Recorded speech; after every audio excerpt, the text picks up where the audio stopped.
नमस्कार बच्चों, मैं हूँ शुभांगी सक्सेना, आपके विज्ञान की अध्यापिका। और हम बात कर रहे हैं आज कक्षा 10वीं के विज्ञान विषय के अध्याय 3 के बारे में, जिसका नाम है धातु और अधातु। इस अध्याय में हम बात करेंगे धातु और अधातुओं के भौतिक गुणों के विषय में, फिर बात करेंगे धातुओं के रासायनिक गुणधर्मों के विषय में, फिर समझेंगे सक्रियता श्रेणी को। उसके बाद बात करेंगे कि धातु और अधातु किस प्रकार की अभिक्रियाएं करते हैं या आपस में इनकी अभिक्रिया कैसे होती है। उसके बाद बात करेंगे आयनिक यौगिकों के विषय में, फिर समझेंगे कि धातुओं की प्राप्ति कैसे होती है। उसके बाद बात करेंगे संचारण के विषय में, फिर समझेंगे पाठ्य प्रश्नों को और अंत में बात करेंगे अभ्यास प्रश्नों के विषय में। इस वीडियो से आप एक योग्यता का विकास करेंगे और वो योग्यता क्या है, आज हम सीखेंगे कि ये जो धातु है और अधातु है ये कौन कौन से भौतिक गुणों को प्रदर्शित करती है और इन भौतिक गुणों से हमारा क्या लाभ है। बात समझ में आई? तो चलिए शुरू करते हैं आज की हमारी इस क्लास को। और क्लास शुरू करने से पहले एक कॉन्सेप्ट पर हम आज बात कर लेते हैं। और कॉन्सेप्ट क्या है कि भाई हम पढ़ने वाले हैं आपका धातु और अधातु। अब ये तो पता हो कि धातु और अधातु आए कहाँ से, तो हमने पढ़ा है भाई आवर्त सारणी के विषय में। पढ़ा है कि नहीं पढ़ा पिछली कक्षाओं में? तो ये जो आवर्त सारणी है इसमें क्या होते हैं, तत्व होते हैं। और अभी तक कुछ 119 तत्वों को क्या किया गया है, खोजा गया है, और बाकी तत्व भी खोजे जा रहे हैं। इन तत्वों को हमने क्या करा है, 3 भागों में वर्गीकृत कर लिया है, बांट लिया है, जिसमें से एक हमारा है धातु, एक हमारा है अधातु और एक हमारा कौन है, आपका उपधातु है। और आज हम किस विषय में बात करने वाले हैं भाई, धातु और अधातु के भौतिक गुणधर्म के विषय में, कि कैसे पता चलेगा कौन सा तत्व आपका धातु है और कौन सा तत्व आपका अधातु है इस आवर्त सारणी में से। तो इसलिए आज हम क्या पढ़ने वाले हैं, धातु और अधातु के भौतिक गुणधर्म। तो अब शुरू करते हैं हमारी आज की इस क्लास को धातु के भौतिक गुणधर्मों के साथ। तो भाई क्या होते हैं धातु के भौतिक गुणधर्म, यानी कि फिजिकल प्रॉपर्टीज ऑफ मेटल्स। तो धातु जो है भाई वो कैसी होती है, उनके अंदर होती है धात्विक चमक। क्या होती है भाई, धात्विक चमक। अब धात्विक चमक का मतलब हो गया है कि आपकी जो धातु है वो कैसी है, चमकदार है भाई, बिल्कुल चमकदार है। कैसे कि भाई हम सोने चांदी के आभूषण पहनते हैं और आभूषण कैसे होते हैं, चमकदार होते हैं, सुंदर होते हैं।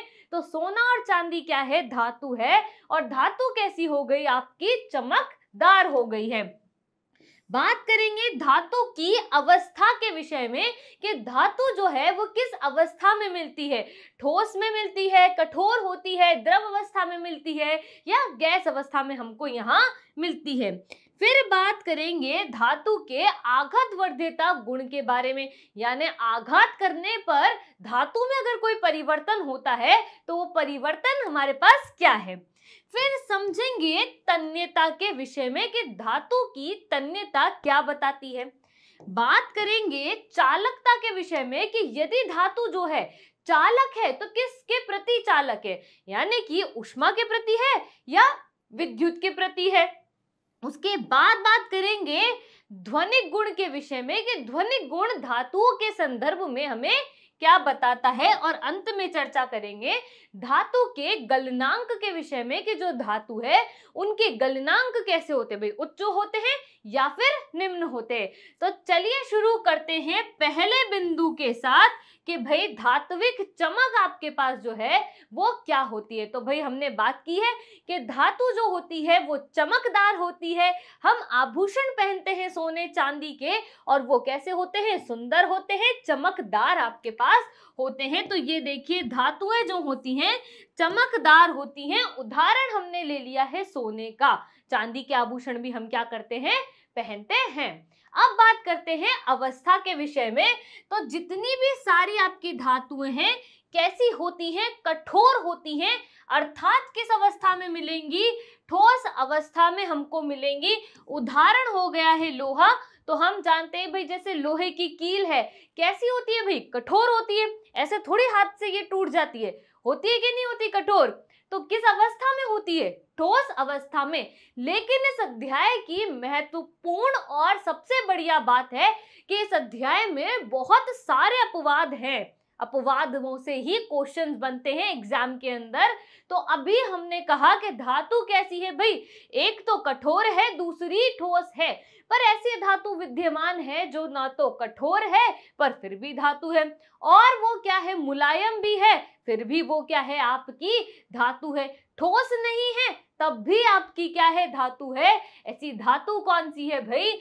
पारा जो है यानी कि Hg जो है वो किस अवस्था में होता है? द्रव अवस्था में होता है। भाई कहाँ मिलता है? थर्मामीटर में। तो ये थर्मामीटर के अंदर आपको सिल्वर कलर का जो दिखता है वो पारा होता है। जब हमें बुखार आता है तो क्या होता है? ये पारा नीचे से ऊपर हमारा चढ़ जाता है और हमको पता चल जाता है कि हमको कितना डिग्री बुखार है। बात समझ में आ गई? दूसरा, लिथियम, सोडियम, पोटेशियम को चाकू से भी काटा जा सकता है। अब भाई लोहे को तो चाकू से हम नहीं काट सकते, इसका मतलब ये इतनी मुलायम है कि आप इसे चाकू से काट सकते हो। बिल्कुल, जो सोडियम है इनमें से वो सफेद कलर का होता है और आपका रबड़ जैसी संरचना होती है। कॉपी पे वो जो मिटाने वाला रबड़ है, इस तरीके की आपकी संरचना होती है और उसे आप चाकू से आसानी से काट सकते हैं। तो ये भी आपका क्या है? अपवाद है। बात समझ में आ गई? चलिए आगे चलते हैं और समझते हैं आघातवर्धिता गुण के विषय में। भाई क्या होता है? हमको क्या करना है कि वे धातुएं जिन्हें ठोक पीट करके आप क्या करोगे? चादर बना लोगे उन धातुओं की, तो वो क्या कहलाएगा? आघातवर्ध्यता का गुण आपका कहलाएगा। जैसे कि ये हथौड़ा है, आप क्या कर रहे हो? एल्यूमिनियम के इस पत्थर को क्या कर रहे हो? ठोक रहे हो बार बार बार बार। और क्या कर रहे हो? आपने इसको ठोक ठोक के क्या बना लिया? एल्यूमिनियम शीट का निर्माण कर लिया। और अगर कोई और धातु भी ये गुण दर्शाती है तो उसमें कौन सा गुण होता है? आघातवर्ध्यता का गुण विद्यमान होता है। बात आ गई समझ में? यहां तक कोई दिक्कत है? चलिए आगे चलते हैं और अब बात करते हैं डक्टिलिटी यानी कि तन्यता के विषय में। तन्यता कहती है कि वे धातुएं जिन्हें तार के रूप में परिवर्तित किया जा सके। आघातवर्ध्यता में तो हम क्या बना रहे हैं? पतली चादर बना रहे हैं, शीट बना रहे हैं। तन्यता में हम क्या कर रहे हैं? तार बना रहे हैं। धातु का क्या बना रहे हो आप? तार बना रहे हो। और ये गुण सबसे ज्यादा किस में होता है? सोने में होता है, क्योंकि 1 ग्राम सोने से आप 2 किलोमीटर लंबा तार बना सकते हो। 1 ग्राम सोना कितना सा होगा? बिल्कुल जरा सा। अब आपने उसको इतना पतला कर दिया, इतना पतला कर दिया कि 2 किलोमीटर लंबा सोने का तार बन गया। तो ये देखिए आपका सोने का जो ये था धातु, और आपने क्या बना लिया? तार। और इस गुण को क्या कहेंगे हम? तन्यता कहेंगे। बात समझ में आ गई? चलिए अब चलते हैं आगे और बात करते हैं चालकता यानी कि कंडक्टिविटी के विषय में। अब ये कंडक्टिविटी क्या होगी भाई? चालक होगी। अब कौन किसका चालक होगा? तो भाई धातु जो है वो यहाँ कहा गया है कि ऊष्मा की भी चालक होती है और विद्युत की भी चालक होती है। यानी धातुएं ऊष्मा की सुचालक हैं, अच्छी चालक हैं, और आपकी विद्युत की भी अच्छी चालक हैं। बात आ गई यहाँ तक समझ में? अब हम क्या करेंगे? इन कथनों को करेंगे सिद्ध, क्योंकि बिना प्रयोगों के हम नहीं करते बात हमारी कक्षा में। तो चलिए सबसे पहले सिद्ध करते हैं पहला कथन और करते हैं कक्षा में पहला प्रयोग। क्या है भाई? एल्यूमिनियम या फिर कॉपर को गर्म करने पर क्या प्रेक्षण आपको प्राप्त होते हैं?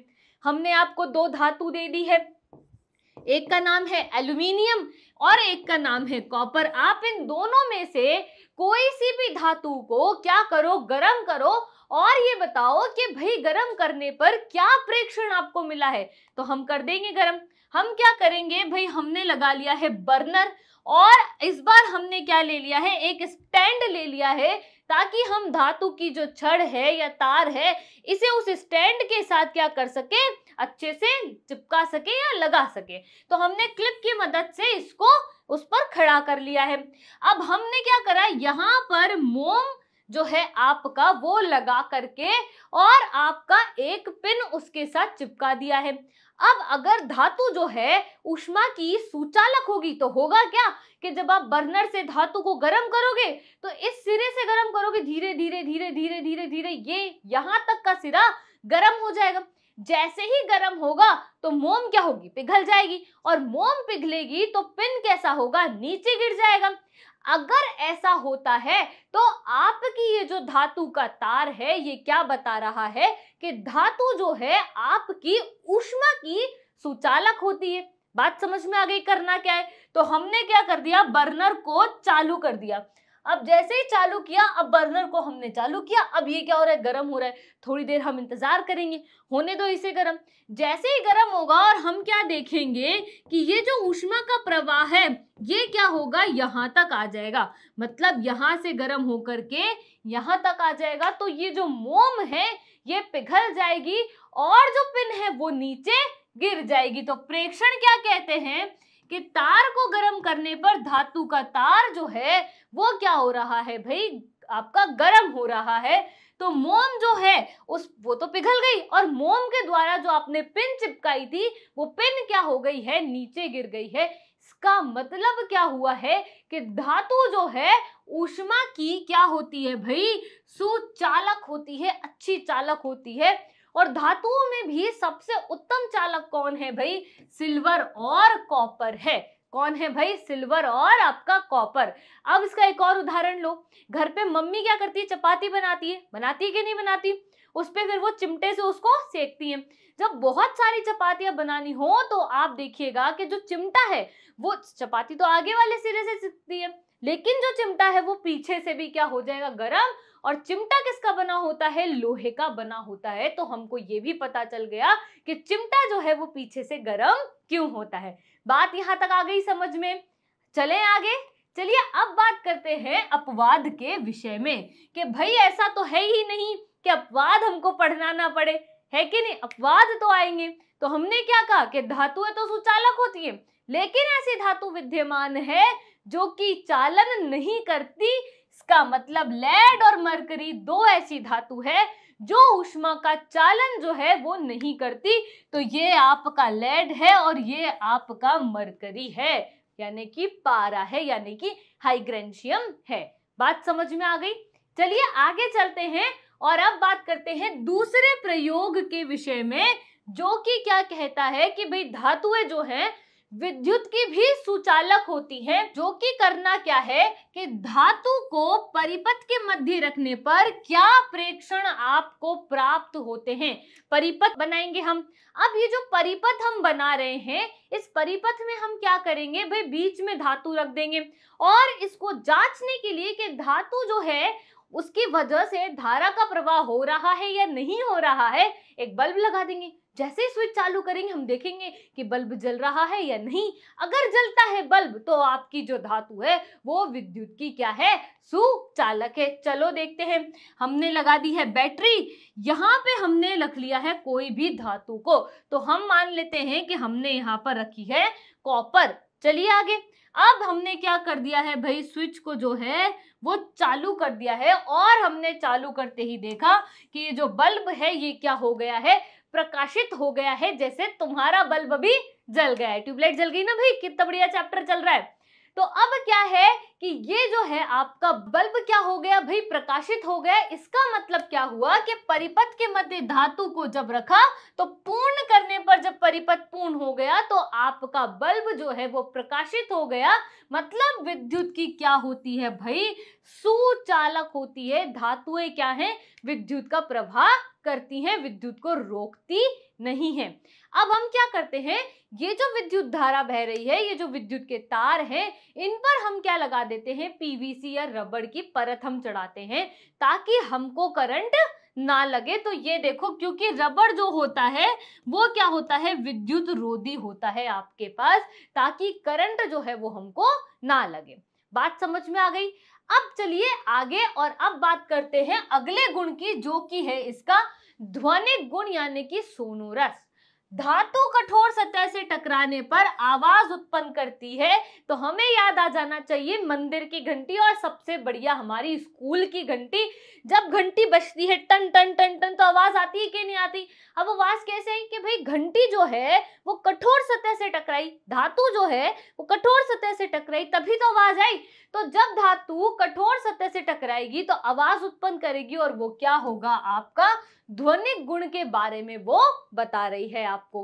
बात समझ में आ गई? चलिए आगे चलते हैं और देखते हैं गलनांक के विषय में। तो धातुओं के जो गलनांक हैं वो बहुत उच्च होते हैं, अधिक होते हैं, पर अपवाद है कि ऐसी धातु विद्यमान है जिसका गलनांक क्या है? बहुत ही कम है। मतलब कितना है कि आप उसे हथेली पे रखोगे तो वो पिघलना शुरू कर देगी। ऐसी धातु का नाम क्या है भाई? गैलियम और सीजियम। ये दोनों धातुएं कैसी होती हैं कि अगर आप इन्हें हथेली पे रखोगे तो ये क्या होगा? पिघलना शुरू कर देगी। जैसे सर्दियों में हम नारियल के तेल को हथेली पे रखते हैं और थोड़ी देर बाद वो पिघलने लग जाता है, ऐसे ही ये भी क्या करती है? थोड़ी देर में पिघलने लग जाती है। बात यहां तक समझ में आ गई? धातु के गुण समझ में आ गए कि भाई धातु क्या क्या बताती है। अब बात करेंगे अधातुओं के गुणों के विषय में कि अधातु हमें क्या क्या बताते हैं। तो भाई बात कर रहे हैं अधातुओं के भौतिक गुणों के विषय में, physical properties of non metals. बात समझ में आ गई? चलिए आगे चलते हैं। अधातु बताते हैं कि वो कैसे होते हैं? चमक रहित होते हैं, चमक उनमें विद्यमान नहीं होती है। फिर बताते हैं उनकी अवस्था के विषय में कि भाई ये जो धातु हैं ये कौन कौन सी अवस्थाओं में हमको मिलने वाले हैं। फिर बात करेंगे अधातुओं की भंगुरता के विषय में कि भाई भंगुरता क्या कहती है कि मुझे चादर के रूप में नहीं परिवर्तित करो, अगर आप मुझे ठोकोगे तो मैं टुकड़ों में क्या होंगी? बट जाऊंगी, टूट जाऊंगी। फिर अधातुएं होती हैं कुचालक, किसकी भाई? विद्युत की भी और आपकी ऊष्मा की भी। फिर बात करेंगे गलनांक के विषय में और समझेंगे कि धातु जो है उसके गलनांक उच्च होते हैं या फिर निम्न होते हैं। तो शुरू करें धातुओं के विषय में पढ़ना। चलिए शुरू करते हैं अधातुओं के पहले गुण से, जो कि है चमक रहित। तो अधातुएं कैसी होती हैं? चमक रहित। मतलब देखो ये कार्बन है और ये सल्फर है, और ये दोनों में कोई भी चमक विद्यमान नहीं है, ये चमकती नहीं है, सुंदर नहीं दिखती है।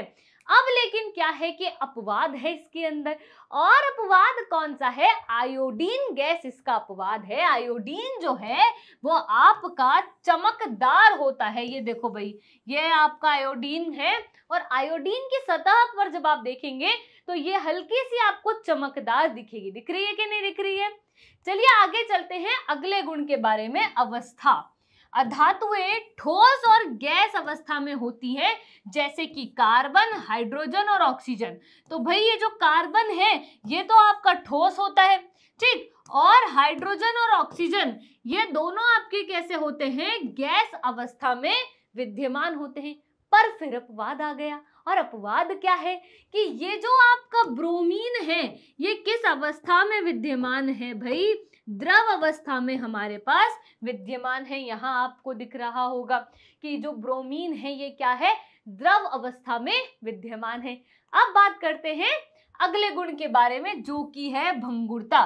धातुएं भंगुर प्रकृति की होती हैं, अर्थात वो कहती हैं कि मुझे तुम ठोक पीट करके चादर नहीं बना सकते, तुमने अगर मुझे ठोका तो मैं क्या हो जाऊंगी? टूट जाऊंगी, छोटे छोटे टुकड़ों में विभक्त हो जाऊंगी। और उदाहरण क्या है? सल्फर और फास्फोरस। क्लियर हो गया भाई?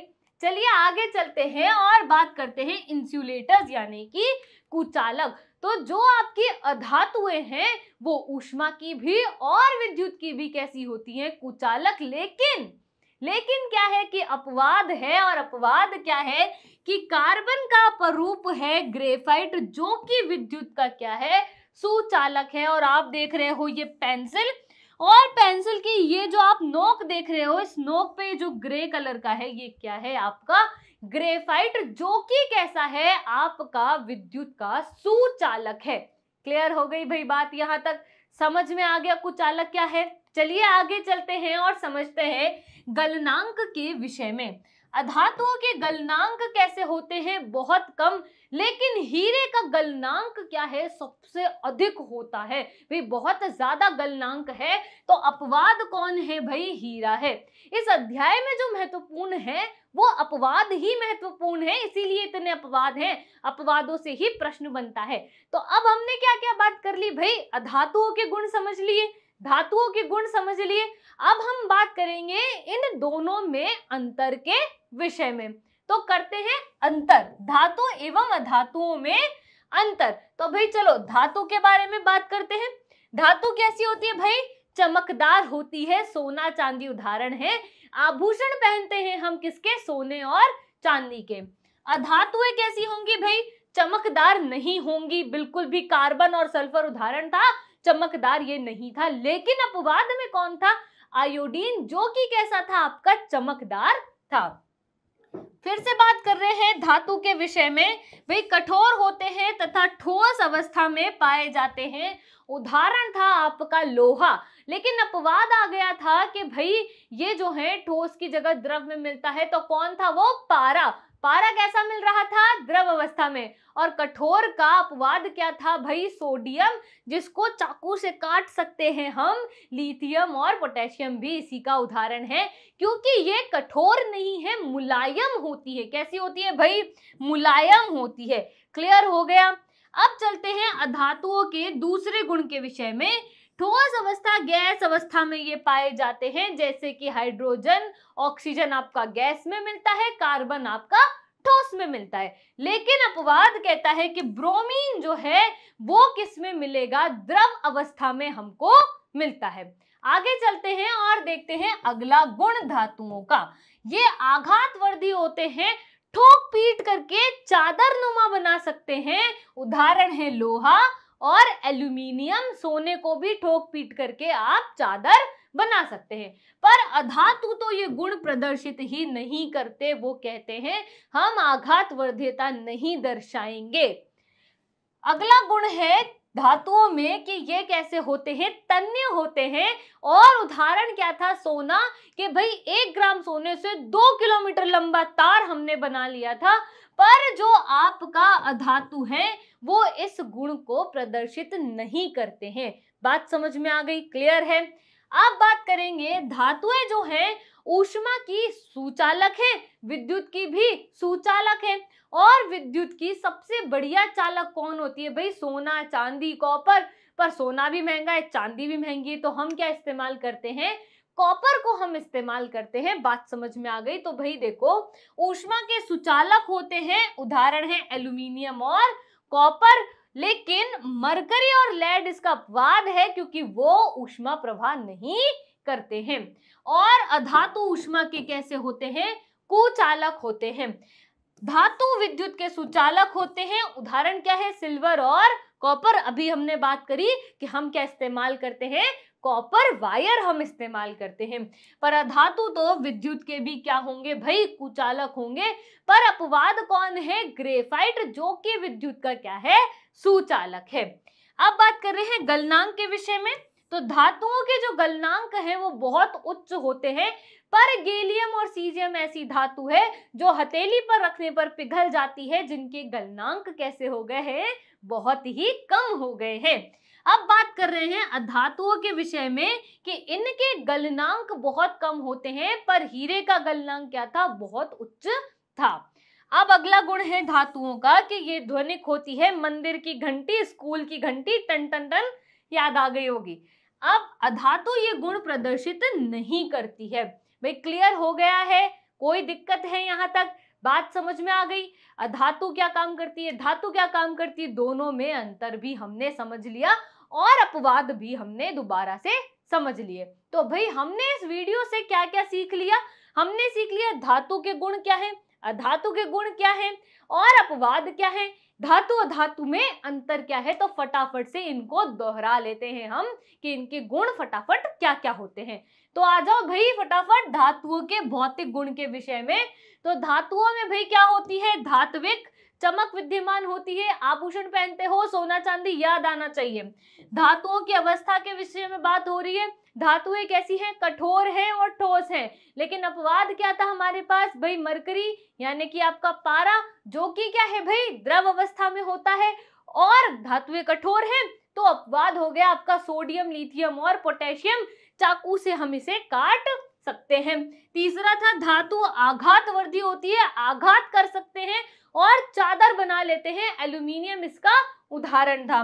फिर आ जाते हैं तन्यता की तरफ, तो धातुएं तन्यता गुण को प्रदर्शित करती हैं, उदाहरण था सोने का, 1 ग्राम सोने से 2 किलोमीटर लंबा तार बन रहा था। फिर बात कर रहे हैं धातुएं चालक होती हैं, भाई हमने प्रयोग भी किया था, ऊष्मा की भी चालक है और विद्युत की भी चालक है। धातुएं ध्वनिक होती है, मंदिर की घंटी, स्कूल की घंटी, टन टन टन, वेरी गुड, याद आ गया। नेक्स्ट है धातुओं का गलनांक कैसा होगा, उच्च होगा।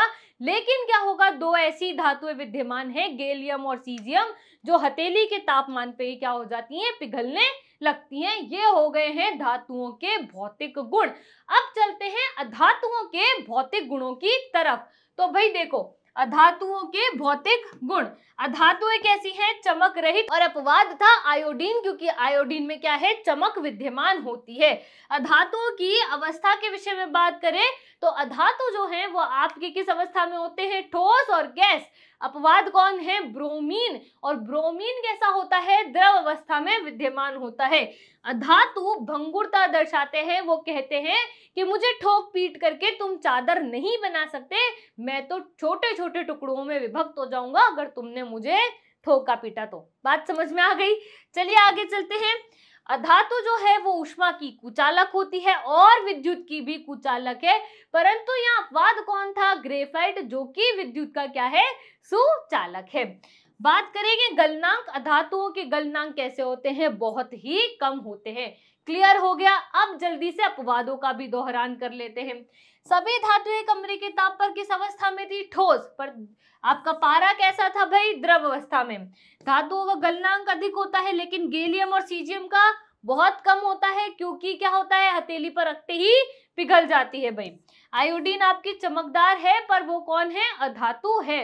आपका क्षारीय धातु लिथियम, सोडियम, पोटेशियम को चाकू से काटा जा सकता है, क्योंकि ये कठोर नहीं होती है, ठोस नहीं होती है, ये कैसी होती है, मुलायम होती है। ये हो गया है आपका दोहरान। और अब चलते हैं प्रश्नों की तरफ। तो भाई पहला प्रश्न है, निम्न में से धातु का गुण नहीं है।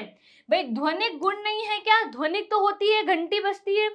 तन्यता नहीं है क्या, सोने का गुण भाई तन्य है, वो तो 1 ग्राम से ही 2 किलोमीटर लंबा तार बन रहा है। आघातवर्तीता भी होती है भाई, चद्दर बना लेते हैं हम। लेकिन चमक जो है वो नहीं होती। तो भाई जो चमक वाला गुण है वो तो धातुएं कैसी होती है, चमकदार होती हैं। तो ये कैसा हो गया, इसका उत्तर हो गया है। प्रश्न संख्या 2, पीबी और एचजी ऊष्मा के क्या होते हैं, कुचालक होते हैं। भाई क्या होते हैं, कुचालक। प्रश्न संख्या 3 क्या कहती है, ब्रोमीन द्रव अवस्था में होता है। भाई सत्य है या असत्य, सत्य है भाई। ब्रोमीन किस अवस्था में होता है, द्रव में, क्योंकि क्या था, ये अपवाद। अब आपको क्या करना है कि इस भाग में जितने भी अपवाद आए हैं उन्हें आपको याद करना है, धातु अधातु में अंतर को याद करना है। अब हम आपसे मिलेंगे इसके अगले भाग में। धन्यवाद।